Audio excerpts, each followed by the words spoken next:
Hello and welcome to Hot and Heavy, the Elaine podcast. I'm your host, Shivani Desai. Today I'll be talking about Season 8, Episode 19, The Yada Yada. Hello everyone. I hope everyone's doing well. I'm pumped up. Yeah, that's right, because I attended the Alanis Morissette concert last night in Denver. Holy crap. That was my first time seeing Alanis. And I cannot express how incredible that show was. This woman, first of all, she's so short. I didn't realize how short she was. I'm thinking 5'2" maybe. But that powerhouse voice of hers, it's just, there's nothing like it. I mean, she sounds better live than she does on the records. It's insane. I just said records. Yeah, I'm old. I went to see Alanis Morissette. Of course, I'm old. But also, Joan Jett was one of her openers. So it was just like this powerhouse, badass woman night. And so I'm just feeling so like pumped up and yes, and let's do it and fight the patriarchy. Let's do it all. Like women need to be in charge. I'm just feeling all of that. Just coursing through my veins right now. Anyway, if Alanis is coming to your town, if she hasn't already, you need to see her. I mean, I guess if you're not a fan, you probably shouldn't see her. But if you are even just like, oh, I like Jagged Little Pill. I remember those songs from a long time ago. I'm just telling you, like, she puts on a great show. This woman just is nonstop belting out her songs, and she is just magnetic. There's something about her. I can't explain it. It's just so good. And if you want a recommendation for a deep track that wasn't a single that you should all listen to, it's called Simple Together, and it's on the album Feast on Scraps. It is such a great song. It is one of my top songs. It's kind of my Desperado a little bit. It might have, no, it can't overtake Overjoyed by Stevie Wonder, but Simple Together by Alanis Morissette. Holy crap. I mean, talk about a heartbreaker. This woman knows how to write just gut-wrenching pain in her lyrics. Anyway, so that was what I did last night. So worth going. We bought tickets at the very last minute. My husband does this thing, and just because he worked in the music industry for so long, he knows kind of the ins and outs of these tickets, and sometimes they release tickets at the last minute because a lot of, there'll be like these reserved blocks of seats for industry. So people maybe from the local radio station, is that a thing anymore? Or family, friends, they like always have a chunk of seats that have been reserved. But if they're not taken by a certain point, i.e. the day before the show, which is when we got our tickets, they open them up, and they're usually really not like cheap, but they're definitely not what the resellers want. So we were able to score some really great seats for a great price. So an awesome night all around, and really good energy to go into this episode with. So let's go ahead and dive in. The synopsis for the Yada Yada is as follows. George's new girlfriend glosses over important details by using the phrase yada yada yada. Jerry suspects his dentist, Tim Whatley, converted to Judaism in order to make Jewish jokes. Elaine's joke threatens to prevent her friends from adopting a child. Kramer and Mickey are unable to decide who dates who on their double date. This episode was written by Peter Melman and Jill Franklin. Yes, a female writer. This is her first episode that she's written. All right, we started in the cold open. We're in a bathroom at some urinals. Jerry and George are next to each other. Gross. I don't know, the whole concept of urinals, guys. I mean, I know I don't have a penis, so it just is such a foreign thing to me. But to think like you're standing next to a guy less than an inch away from each other with your peepees in your hand, I don't know. It just grosses me out. We only do it in stalls, us ladies, so it's very hard to fathom. Okay, let's move on.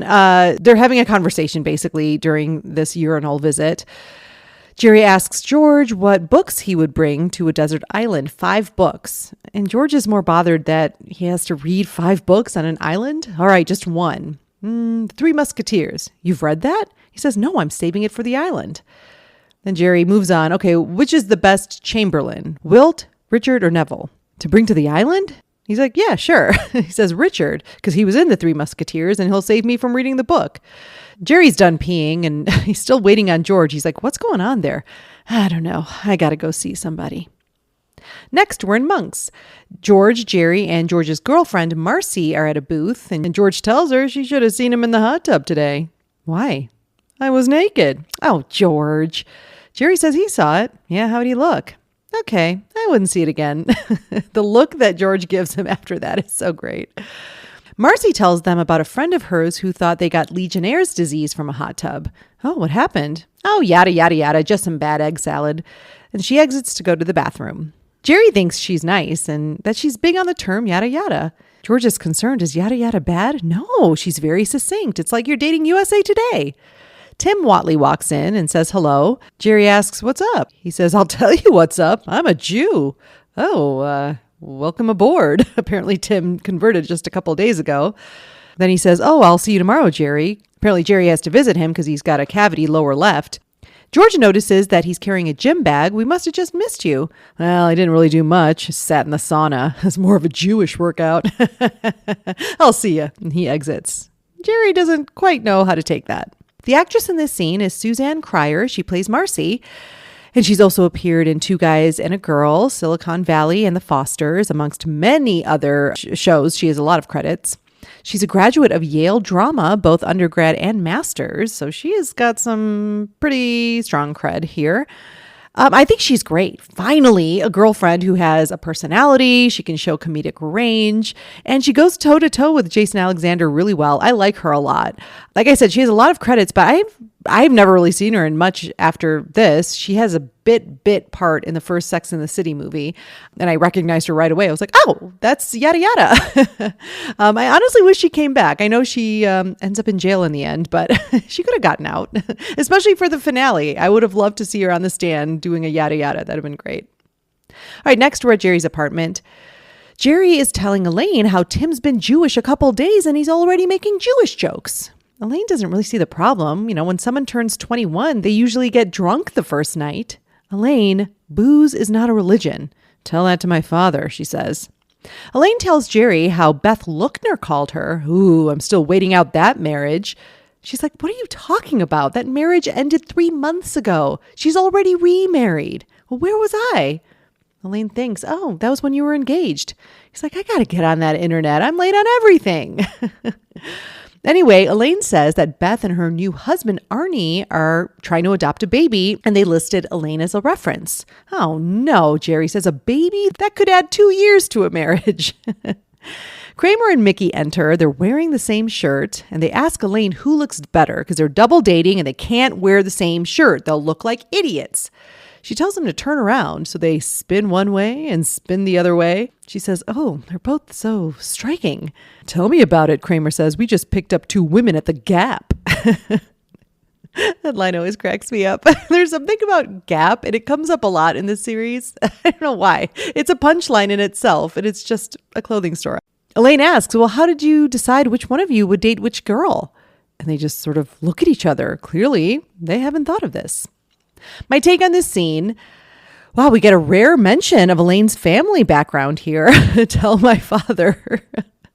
In response to booze is not a religion. Now, we, of course, met a long time ago, Alton Bennis, and he was scary AF, so they didn't bring him back, both as the character and on set, apparently. So they were like, yeah, we're not going to do that. Although, why couldn't they just recast? Both fathers got recast for Jerry and George. Geez, we never really get any kind of an insight into Elaine's family, but whatever. I mean, the show doesn't suffer for that. But it was kind of interesting to hear this, this response and mentioning her father. So we learned about Elaine's plot here with Beth and Arnie. And this scene does a really good job. It's a very good example of interweaving some exposition with past storylines and character traits. And none of it seems forced. I've talked about this before, but like, how do you get information out in anything, in a show, a film, whatever it is, a play, without it sounding like you're just listing things and it sounds super unnatural? So I think that they do a really good job here with that. Like, she's just having a conversation. We recall who Beth is, waiting out the marriage. She's already remarried. And then a little insight into Jerry, like, I got to get on that internet. I don't know what's going on. I'm thinking Carrie Yules wasn't available for this episode, so they needed Beth to have a new husband. That's just my assumption. Nothing was mentioned in the notes about nothing or the extras, but seems like maybe that was the case. Jerry saying he needs to get on that internet is so funny. Just a solid example of getting out some boring exposition in a fun way. It was really good. Oh God. And that line, I laughed when I recited it, but a baby could add 2 years to a marriage. So hilarious. Kramer and Mickey really take most of the comedy here. And I have to say, Kramer and Mickey are my favorite duo on the show when it comes to like a guest, a recurring character. Kramer and Newman are funny, but for the most part, the storylines with Kramer and Newman annoy me more than their chemistry. So it's hard to judge that because I think every Kramer and Mickey story is so well done. So those two together really just kind of edge out Kramer and Newman for me. I know Kramer and Newman are like the classic duo, but Kramer and Mickey, man, they always deliver together. Elaine is all in on assessing the shirt. I love it. She's like, turn around. Both so striking. Very fun. I also think that shirt is nice that they have on, by the way. Really good taste. Elaine also plants the seed here for what Kramer and Mickey will be grappling with for the episode. Which girl will they choose? Next, we're in a car. Marcy is telling the story about how she was on 3rd Avenue minding her own business and yada, yada, yada. I get a free massage and facial. George appreciates that. What a succinct story. She tells him she's surprised he drives a Cadillac. He's like, it's not mine. It's my mother's. Are you close with your parents? She asks. Well, they gave birth to me and yada, yada. Yada what? She says. Yada, yada, yada. I think that's a smart choice, George.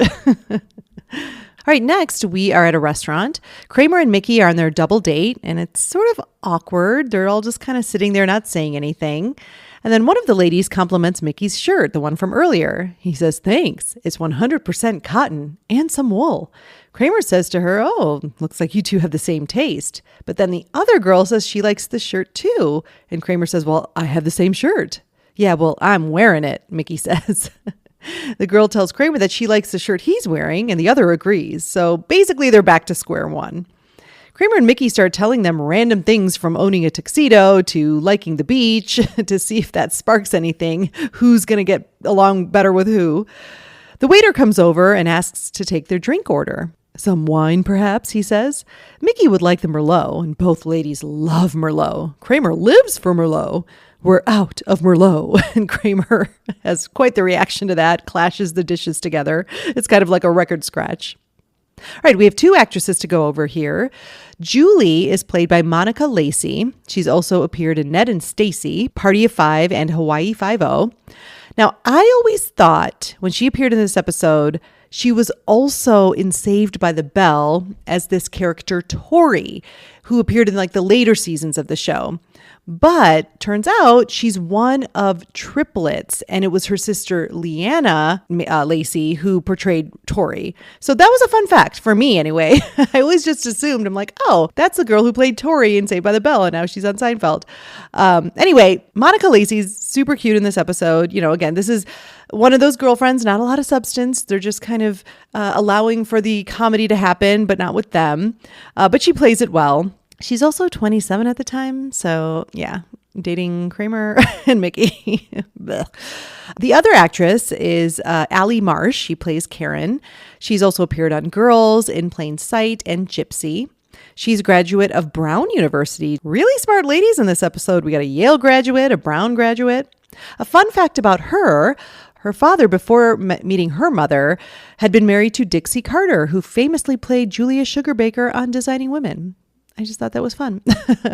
She's good in this episode. Again, pretty generic, but plays the part as needed, a support for the comedy of the male characters. Okay, next we're at the adoption agency. Elaine is there for her interview with the adoption agent, and Beth and Arnie are also there kind of saying some parting words, make us sound good. And she's like, oh, come on. So they exit, and Elaine sits down with the agent, and he asks her if she knows Beth and Arnie well. Oh, yeah. You socialize with them often? She says, yes, we go out to dinner a lot, usually Chinese, sometimes Thai.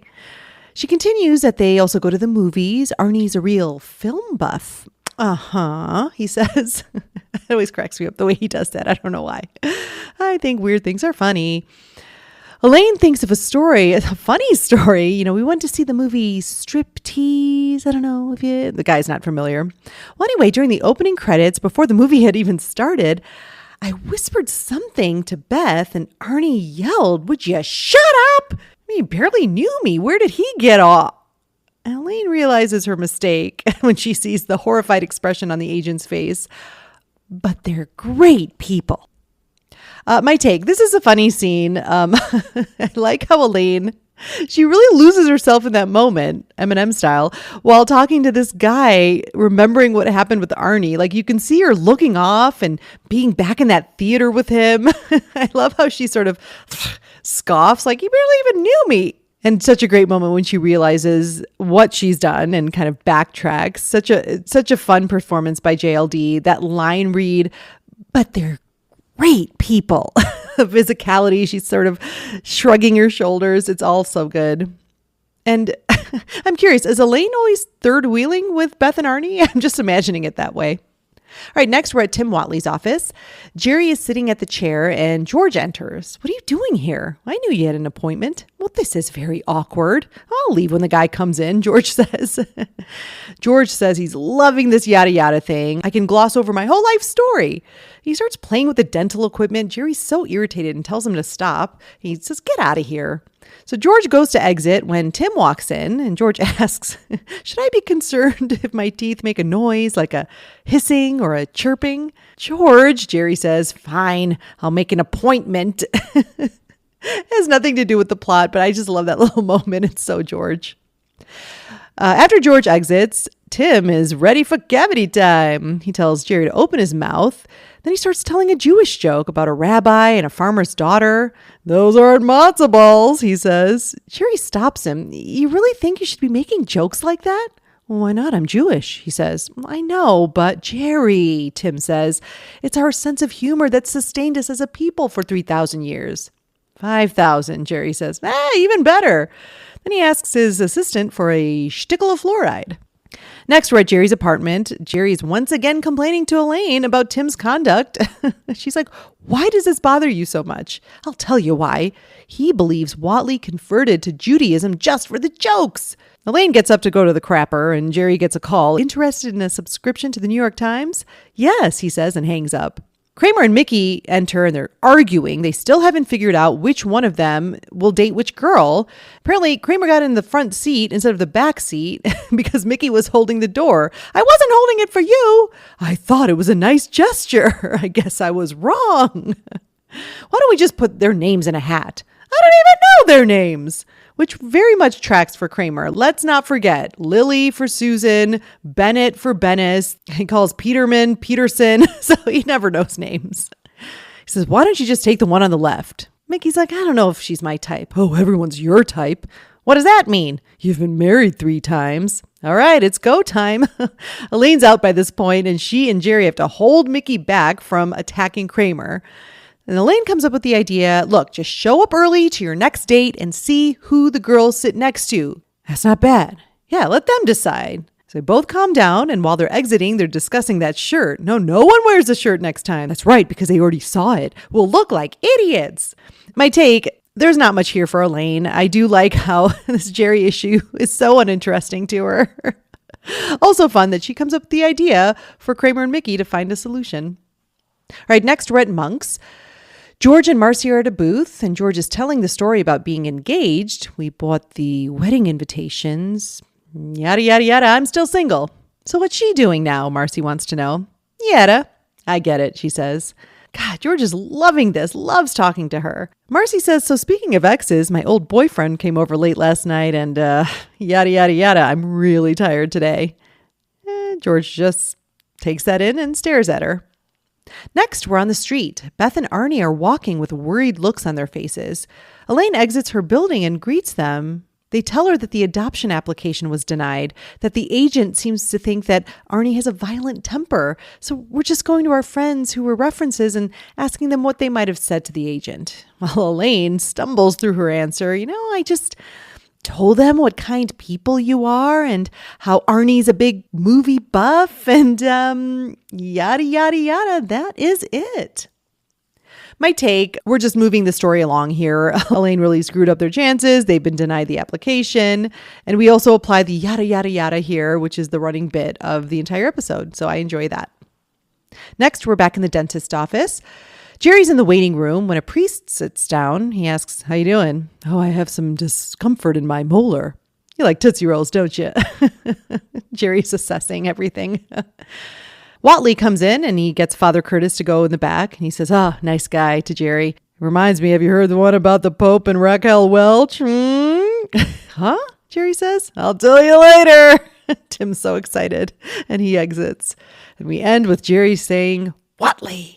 All right, next we're at a restaurant. Kramer and Mickey arrive for their next double date, but the ladies had the same idea. They're already there, sitting across from each other. And the guys are like, "All right, let's not panic. Let's just decide now which one." Between Julie, Karen, Mickey thinks that Kramer's trying to pull a fast one on him. No. I'm not falling for that. So they basically don't come up with a solution and they just sprint to the table, fight over both chairs to the point where they almost knock the table over. "Stop it." Kramer tries to be normal. "You ladies look lovely this evening." All right, next we're at Jerry's apartment. He's telling Elaine how Tim Whatley said that he can make Catholic jokes since he used to be Catholic. Elaine disagrees. I think it's more of a Raquel Welch joke. What is it? "I said, hand me the buoys." Buoys. Jerry tells her that she's missing the fact that Tim Whatley is going after total joke-telling immunity. He already has the big two religions covered. If he ever gets Polish citizenship, there'll be no stopping him. And then he's got a plan to rat out Tim Whatley to Father Curtis. Elaine grabs a phone and she leaves a message for Beth and Arnie seeing if they'd like to grab lunch. She hangs up and Jerry says, "They aren't getting a baby, so you're taking them to lunch?" "I thought it'd be nice," she says. "Aw, poor Beth. Hey, Arnie's just as upset." Jerry says, "Oh, screw him." George comes in hot, tells him about Marcy's ex-boyfriend story with the yada yada. "You don't think she'd yada yada sex?" Elaine raises her hand. "I've yada yada'd sex." She says, "Yeah, I met this lawyer. We went out to dinner. I had the lobster bisque. We went back to my place and yada yada yada. I never heard from him again." "But you yada yada'd over the best part." "No, I mentioned the bisque." George is upset. He's got to do something. He goes to the crapper. Kramer enters and says the same thing. "I got to do something." George is already in there. "No, me and Mickey, we can't work it out. I'm thinking about asking that Karen out myself." "Well, I thought you liked Julie," Jerry said. "Well, the one I thought was Julie was Karen." My take, this is a solid scene. Again, Elaine is just dismissing all of Jerry's concerns about Tim Whatley. I just love that whole angle she has. Fabulous laugh acting here also with the Raquel Welch joke. But she won't be laughing in a few episodes when she encounters Raquel Welch. Can't fight. That line delivery of, "I thought it'd be nice," after Jerry points out that her way of compensating their loss to adopt a child could be cured by lunch, it always gets me. She's so earnest, like, "Yeah, I'm really treating them." It's really the quintessential Seinfeld level of compassion that all these characters possess. And then we have that classic moment where Elaine tells her yada yada sex story. The lawyer did not apparently argue a successful case in the bedroom, you know what I'm saying? And I've always loved that shot of Jerry, his reaction to when she says, "No, I mentioned the bisque." It's so it's one of the very few times I actually find Jerry cute, that little smirk. And he's just like, "All right." It's a very cute expression on Jerry's face. I always love it. And I kind of noticed there's a theme here. Elaine is just sitting back while all the dudes are freaking out in this episode. Jerry with Whatley, George with Marcy, Kramer with Mickey. She's just like this calm friend sitting by. And I love that for her. I can't believe I said that. I hate that term. I love that for her. I love that for you. And now I just did it. Damn it. Okay, next we're in Monks. George is confronting Marcy. That was a hell of a yada yada. She's like, "He's moving to Seattle. He wanted to say goodbye. I was just getting out of the shower. Yada, yada, yada." George is like, "Enough. From now on, tell me the whole story." So then she starts telling more details about the ex-boyfriend. "Not that story, another story. Like the free facial. Tell me about that," he says. "Okay, well, apparently she stopped by Bloomingdale's. Oh, I stole a Piaget watch." "What was that?" "And I was on such a hide that I went upstairs to the salon and I got a massage and facial and skipped out on the bill. Arr. Shoplifting, George says. Well, okay, what about you? She says. Tell me the rest of your engagement story. And George just stares at her. All right, next we are in a church. Jerry enters and sees a nun. He calls her mother, sister. Oh, yes, sister. Asks to see Father Curtis, but his office hours aren't until the next day. I really need to speak to him. We cut to the confession booth. He sits down on this low pedestal and the slot opens to Father Curtis sitting on the other side. You know, that's a kneeler. And Jerry changes positions to kneeling. Tell me your sins, my son, he says. Well, I should mention that I'm Jewish. No, that's no sin. Oh, good. Now, Jerry tells him his suspicion about Tim Whatley converting to Judaism for the jokes. And this offends you as a Jewish person? No, it offends me as a comedian. Then he rats him out, says that he's also been telling Catholic jokes, and they're old jokes. The Pope and Raquel Welch on a lifeboat. Father Curtis is intrigued. I don't know that one. I'm sure you do. They're out on the ocean and yada, yada, yada. She says, those aren't buoys. And Father Curtis loses it. It's great laugh acting here by this actor. After he composes himself, he says, well, if it'll make you feel better, I could speak to Tim Whatley. He has another dental appointment. He has to have a wisdom tooth removed. Jerry says, good luck. You know the difference between a dentist and a sadist, don't you? Newer magazines. Father Curtis is pretty offended and shuts the partition. George busts into the confessional. Jerry, I've got to talk to you. And they stare at each other for at least 20 seconds. The actress in this scene is Virginia Watson. She plays the nun. She's also appeared in Black Lady Sketch Show, Sister Sister, and True Blood, amongst many others. Very bit part here, but I like her energy. Very nun-like energy. All right, next we're at Karen's apartment. Kramer knocks on her door. She opens it and he says, oh, do you have a minute to talk? Actually, my parents are over. Would you like to meet them? Well, they come over and they're both little people. And Kramer shakes both their hands. And they're both just staring at Kramer. Very impressed, it seems. Fun fact, the actor who plays Karen's father, he was in The Wizard of Oz. He was one of the Lollipop Guild. Isn't that so cool? I'm a huge Wizard of Oz fan, so it's very cool to me. And the woman actually is his real life wife. One of two real couples in this episode. I will get to the next one in a few scenes. All right, next we are in Monk's. Arnie is there with Elaine. He asks about the yada yada. He's very suspicious of this. What happened down there? Elaine goes into another explanation using different sound effects. I talked to him, blah, blah, blah. He asked about you guys, da, da, da, da, da. More questions, blah, blah, blah. All right, shut up, Arnie says. Again, you're telling me to shut up? She reminds him how he yelled at her at the movies that one time. That's why you're not getting the baby. You told that to the adoption guy? She's like, it slipped out. Oh, God, what am I going to tell Beth? Well, Elaine relents a little bit. Look, I'll go back and talk to the adoption guy, and I'll make sure it all gets straightened out. All right, just don't screw it up this time, he yells and walks out. Again, you're yelling, Elaine says. Not a fan of the yelling. My take, this is a really fun scene. Elaine trying to get out of this awkward situation and then immediately turning when Arnie yells at her again. And she just relishes telling him why they aren't getting the baby. You yelled at me that one time at the movies. I mean, you don't yell at Elaine and get away with it, let's face it. JLD gets to play so many emotions here. It's very fun. And Stephen Caffrey, who plays Arnie, he is really great here as well. I love the way he yells. It's really funny. And then the ending when Elaine is saying to no one in particular how she's not a fan of the yelling. I agree with you, Elaine. Not a fan of yelling. All right, back at the dentist's office. Jerry is in so much pain at his appointment. He asked him, are we about done here? Oh, I'm just getting warmed up, he says. After all, I'm just a sadist with newer magazines.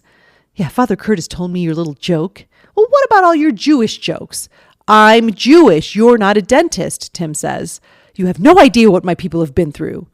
The Jews, Jerry asks. No, dentists. You know, we have the highest suicide rate of any profession. Is that why it's so hard to get an appointment? Jerry cracks, and Tim Whatley does not like that. All right, next we're in Jerry's apartment. Kramer is getting off the phone and Jerry enters. He tells me he has a date with Julie. She's the one. Well, what about Karen? Kramer says, no, she has more in common with Mickey. You know, her parents are little people. Huh, small world, Jerry says. Little People, Small World. It was a TLC show. Did Jerry name it? Jerry's pretty fascinated that little people can have non-little people children. Yup, and vice versa. Mother Nature's a mad scientist, Jerry. That's something that gets quoted here in our house quite a bit. Jerry tells Kramer how offended Tim Whatley got at his little dentist joke. God, those people can be so touchy. Kramer stops in his tracks. Those people? Would you listen to yourself? You think dentists are so different from you and me? They came to this country just like everybody else in search of a dream. Whatley's from Jersey, Jerry says. Yes, and now he's a full-fledged American. Kramer, he's just a dentist, Jerry says. Yeah, and you're an anti-dentite. I am not an anti-dentite. You're a rabid anti-dentite. You know, it starts with a few slurs. Hey, denty. Next, you'll be saying they should have their own schools. They do have their own schools. Yeah. I have to point out the irony of Michael Richards having this dialogue, talking about racial slurs. Not the best track record with that. All right, next we are in the adoption office. Elaine is begging the agent, come on, one little baby, whatever you have in stock. He's not really responding. She says, look at Brian, these people are getting a baby. Now, we could do this the easy way, and then she moves in close to his face, or we could do this the fun way, and smiles at him flirtatiously. And he's a little bit taken aback and nervous. My take, I love when we get Elaine look it. This is a short scene just moving the story along, but really, Elaine, you cared this much about Beth and Arnie to sleep with this guy? Is she that scared of getting yelled at again by Arnie? I don't know. It's just a bit of a stretch with the character that Elaine would just give it up for them to get a baby, especially since just the last episode, she was so offended that Hal Kitzmiller wanted to sleep with her after one date. But I suppose Elaine is unpredictable, and that's why we love her. All right, next we're at Jerry's apartment. Beth is at the door. She says, sorry to bother you, Jerry, but you said you'd always be there for me. Well, what's wrong? I'm thinking about leaving Arnie. Talk to me. Jerry is so excited. She tells him how he met with Elaine, and I asked him what happened, and he yada-yada'd me. Could they be having an affair? Well, I wouldn't put anything past anyone. But we just got married, she says. Well, that was a mistake. He tells her to forget about Arnie. Why would Elaine do this to me? Forget about Elaine. Just focus on us. Big hug. Mickey comes in with Karen and tells them that they're getting married. They're engaged. Congratulations, Jerry says. Her marriage just fell apart, referring to Beth. How many is that? 2, she says. You're a lightweight. Come on, honey. And they exit. All right, next we're at a church. It's 1 week later and Mickey and Karen's wedding is happening. They were in a big hurry, apparently. Jerry enters with Beth and sits next to Elaine and the adoption guy. She asks Jerry, what are you doing here with Beth? He tells her that she and Arnie broke up. So they don't want a baby? No. Elaine looks over at the adoption guy that she presumably slept with and he gives her a big smile. She turns back to Jerry. I think I'm going to be sick. George enters alone. Jerry asks where Marcy is. She went shopping for shoes for the wedding and yada, yada, yada. I'll see her in 6 to 8 months. Kramer enters with Julie and refuses to sit with anti-dentite Jerry. He sits behind them. Mickey enters with his parents. Oh, nice looking family. Kramer says hi to his dad and Dad responds, hey, Kramer. They sit in the front pew. Elaine says to the mom, you must be so proud. She turns to Elaine and says, we never thought he'd settle down. Again. Julie gets so emotional when she sees Mickey. Oh, Mickey. She excuses herself and runs out of the church. Jerry leans in and says hello to Mr. Abbott. He slowly turns around and says, that's Dr. Abbott, DDS. Tim Whatley was one of my students. And if this wasn't my son's wedding, I'd knock your teeth out, you anti-dentite bastard. Jerry sits back and Beth's like, what was that about? Oh, Jerry says, I made some joke about dentists and it got blown out of proportion. Beth offers up her own zinger. Hey, what do you call a doctor that fails out of med school? A dentist. Oh, that's a good one, Jerry says. Yeah, dentists. Who needs them? Not to mention the blacks and the Jews, Beth says. There's a tag where Jerry is entering the church without Beth. Where's Beth? She went to get her head shaved. He clearly dumped her. Father Curtis is there trying to get through the ceremony, but because of his swollen mouth, his wisdom tooth got pulled. It's pretty tough for him to speak, so he opts for yada, yada, yada, I now pronounce you man and wife. They kiss and walk down the aisle, and as Karen is passing Kramer, she says, I really wanted you. The actress in this scene, Mickey's mom, is played by Jill St. John.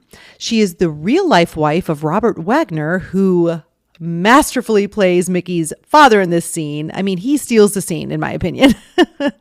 But back to Jill St. John. She was a Bond girl in Diamonds Are Forever, and she also appeared in Rowan and Martin's Laugh-In, something that is referenced by George. What are you, Rowan and Martin? And also Brenda Starr, which is referenced with when Elaine flattened her hair. It was interesting. She's described as a smoldering presence on screen and was 1960s eye candy. So she was clearly just the most beautiful woman. And that was why she got a lot of work. I think she's lovely in the scene. It definitely seemed like they forced that one line of hers, but I'm sure her agent's like, hey, you're getting a legend here. You can't have her in the episode without giving her something to say. So I think that's why it was a little bit forced in there. And then my take on the scene, understandable regret here by Elaine. Slept with that adoption dude and now he's at the wedding with her. I mean, what? Desperate Elaine strikes again. Also, wouldn't Beth and Elaine maybe have a confrontation? Like Beth thinks that Arnie cheated with Elaine, right? So I think that's kind of a miss. I would have liked to see that actually. And also Beth would probably recognize the adoption guy and vice versa.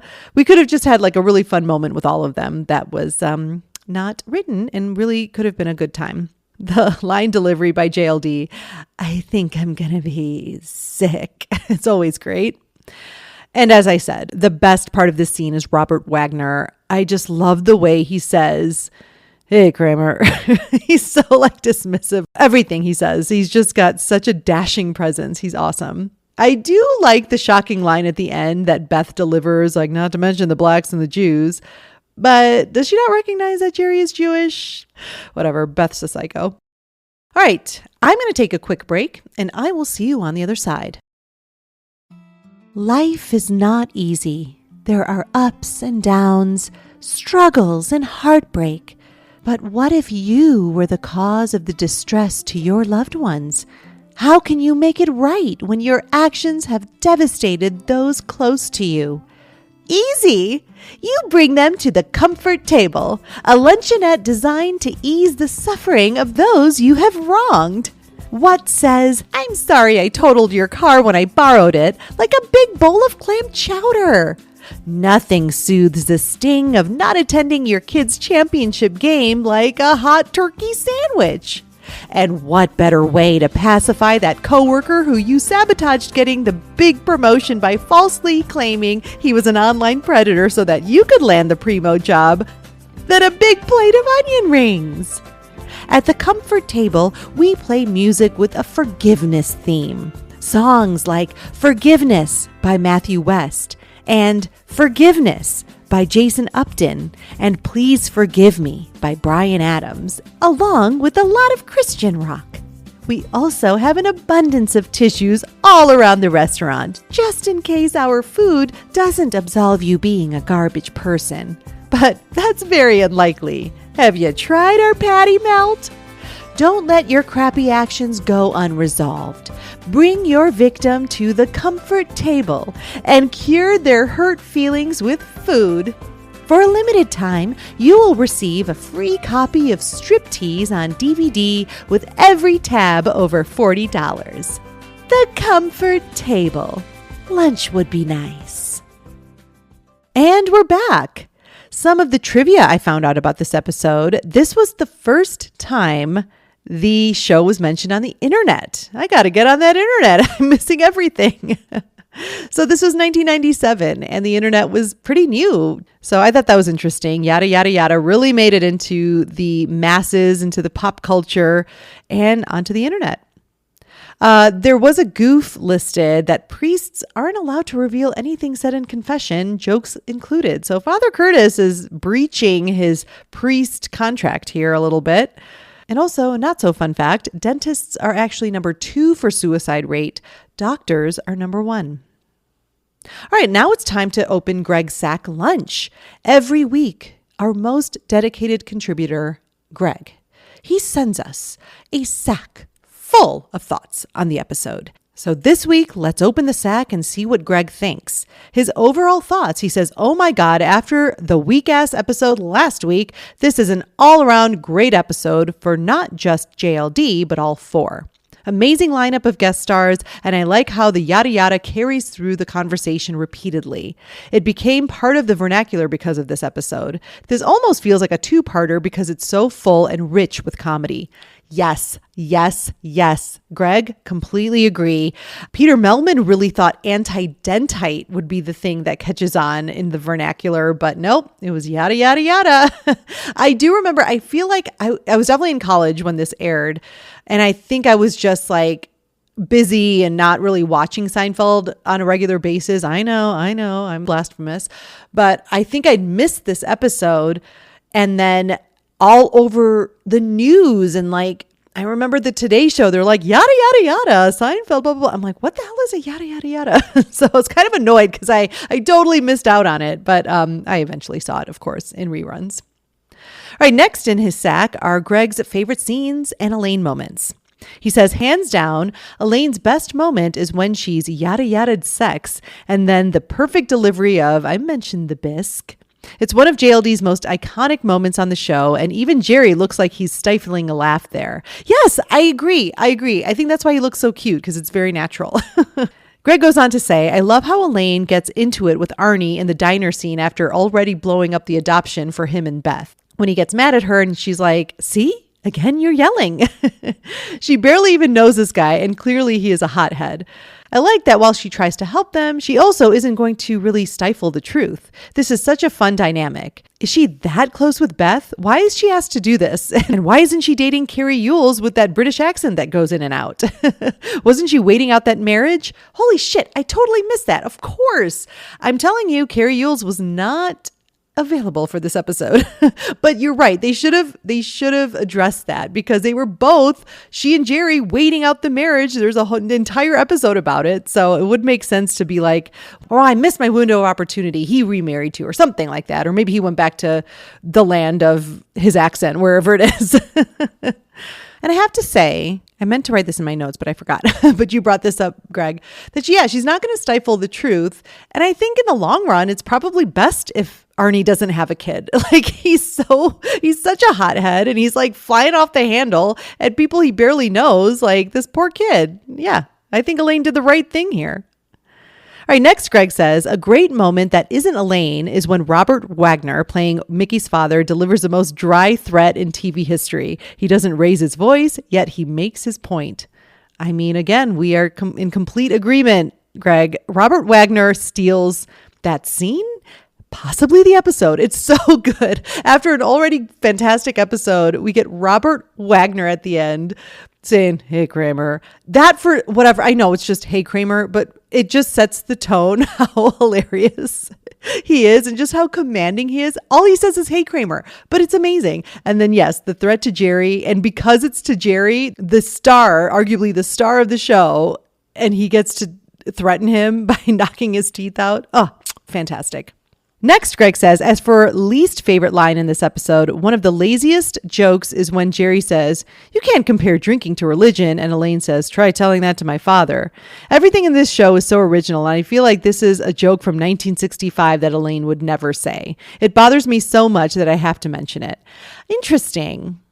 It didn't bother me at all. I focused more on, wow, we actually get to hear a little bit about Elaine's family. But I can see where you're coming from, Greg.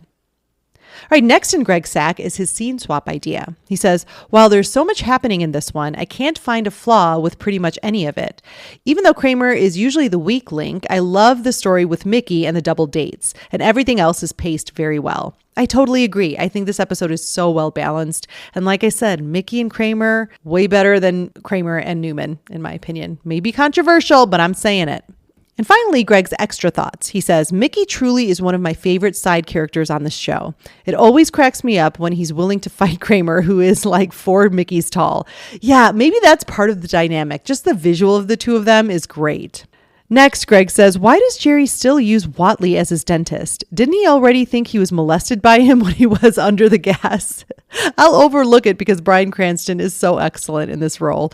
Good point. Yeah, he was not invited to his party. And well, I guess they smoothed that over because Jerry blamed George for that. But yeah, what about the molestation?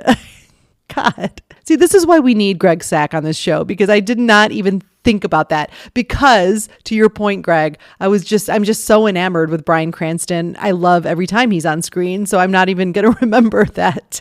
Did he molest Jerry? Greg goes on to say, I have to mention that I noticed Jerry Marin plays the father of the woman Kramer is dating. He was one of the original Wizard of Oz munchkins, and I met him in Atlanta years and years ago.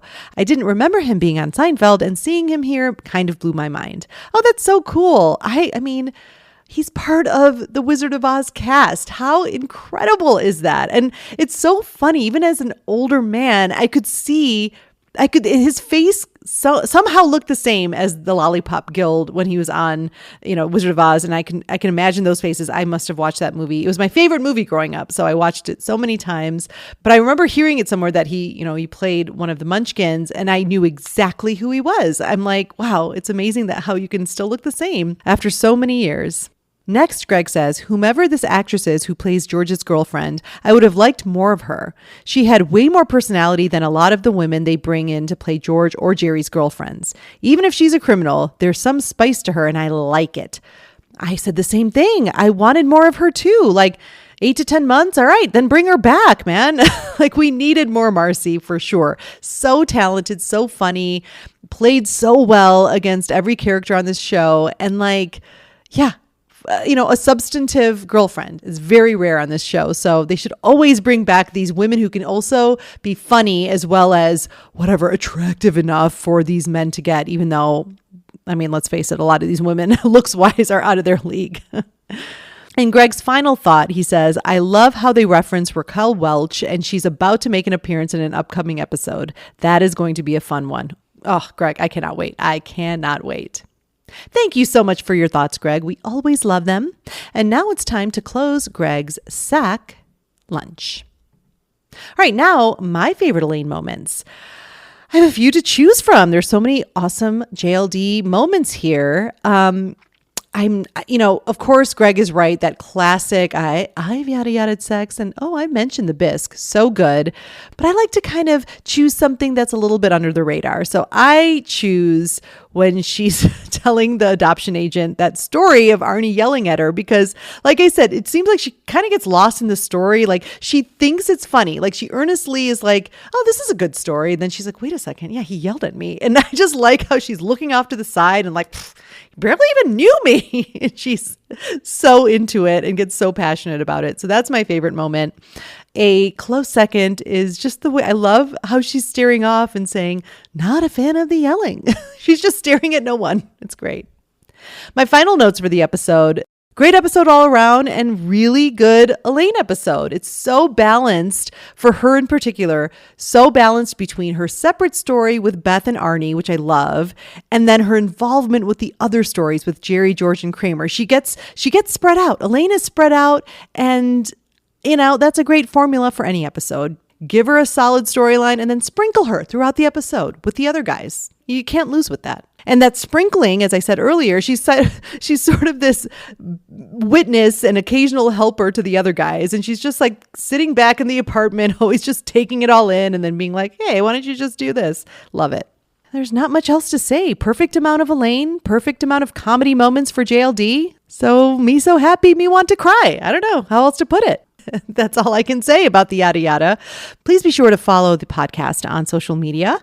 On Instagram, it's at Hot Heavy Elaine. On TikTok, it's at Elaine Benes Podcast. And my email, if you'd like to email me directly, please do at elainepodcast@gmail.com. Thank you so much for listening, and I will see you next time.